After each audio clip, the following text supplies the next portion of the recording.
आप सभी को जय मसीह की। आज का वचन है भजन संहिता की पुस्तक चैप्टर 84 का वचन 11। क्योंकि यहोवा परमेश्वर सूर्य और ढाल है, यहोवा अनुग्रह करेगा और महिमा देगा, और जो लोग खरी चाल चलते हैं उनसे वह कोई अच्छा पदार्थ रख न छोड़ेगा। आमीन। भाइयों बहनों, परमेश्वर हमारा खुदा, हमारा मसीहा सूर्य है और वो हमारी ढाल है। हर मुसीबत में हमें बचाने वाला, हर परेशानी से हमें बचाने वाला।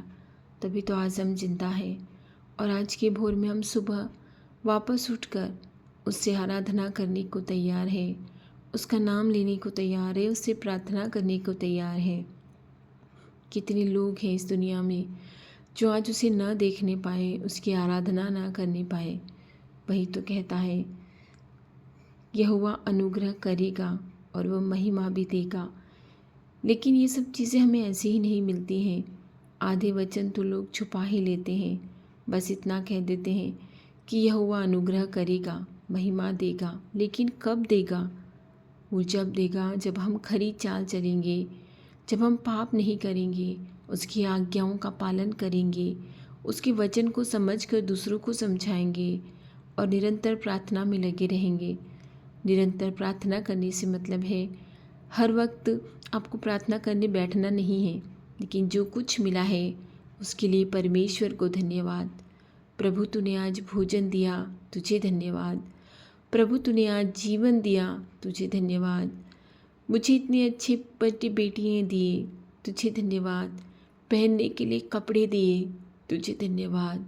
खाने के लिए भोजन दिया, तुझे धन्यवाद। और अगर कोई काम है और ना भी है तो भी तुझे धन्यवाद, क्योंकि अगर मैं खरी चाल चलता रहूँगा तो परमेश्वर मुझे हर वो चीज़ देगा जो मैं चाहता हूँ।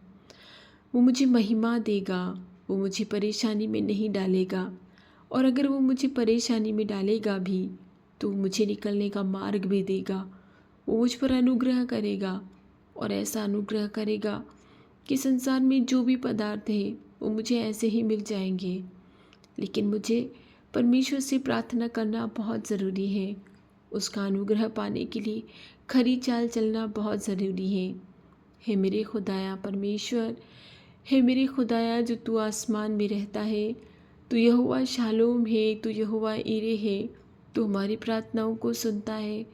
भोर को उठकर हम जो तुझसे प्रार्थना करते हैं या थके शरीर से भी अगर हम तुझसे प्रार्थना करते हैं तो तू हमारी प्रार्थनाओं को सुनता है।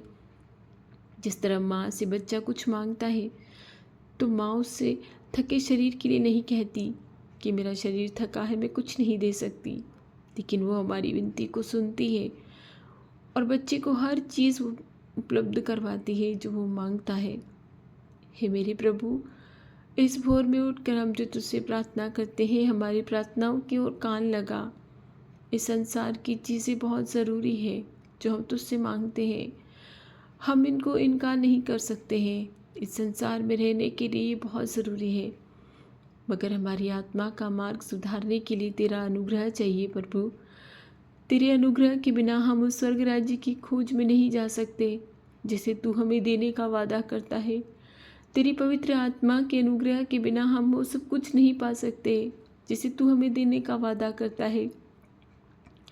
हमें उस मार्ग पर चलने के लिए हमारी अगुवाई कर प्रभु। मैं विश्वास करती हूँ तू हमारी प्रार्थनाओं को सुनता है। तुम्हें हर खतरे से, हर मुसीबत से, हर बीमारी से, हर परेशानी से, हर बेरोजगारी से निकालता है। अगर हम किसी परीक्षा को दे रहे हैं तो उसे भी तू कामयाब होने में हमारी मदद करता है।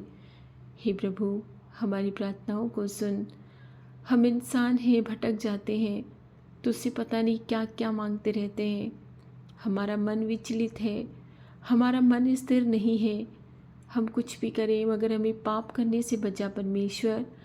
हमें तेरे अनुग्रह में रख, हम किसी तरह का पाप न करने पाएँ, चाहे वो किसी के बारे में बुरा सोचना हो, बुरा कहना हो, व्यभिचार करना हो, चोरी करना हो, किसी के बारे में झूठी गवाही देना हो। और सबसे बड़ा पाप है पत्थर पूजना, दूसरे परमेश्वरों को पूजना, क्योंकि हम जानते हैं कि दूसरा परमेश्वर इस संसार में है ही नहीं। तू ही है, तू ही था और तू ही हमेशा रहेगा। तू ही अल्फ़ा है, तू ही ओमेगा है, तू ही जीवन है, तू ही मृत्यु है, तू आदि है, तू अनंत है। तेरे बिना ना था और तेरे बिना ना कोई है। हे प्रभु, हम काठ की मूरत बनाते हैं और उसे पूछते हैं, हमें इस भयानक पाप से तूने बचाया है। तू धन्य है परमेश्वर कि तूने संसार की भीड़ से हमको चुनकर अलग किया है, कि हम सच्चे परमेश्वर को जान पाए, जिंदा परमेश्वर को जान पाए, जो आदि से जिंदा था और अनंत तक जिंदा है, जो हमें स्वर्ग राज्य की खोज की में अनुग्रह देता है कि स्वर्ग राज्य का हम खोज कर सके, उस मार्ग पर चल सके। जितनी देरी उतना अनुग्रह परमेश्वर। तू भला परमेश्वर है। तू हमें हमारी सहन शक्ति से बाहर कोई भी सज़ा नहीं देता है, कि हम अपनी सहन शक्ति से बाहर उसको कोई भी सज़ा हमें मिलती नहीं है इस तरह की कि हम उसे सहन ना कर सके। तो सहन करने योग्य ही सज़ा हमें देता है। हमारे ही पापों के कारण तुझे मृत्यु मिली परमेश्वर।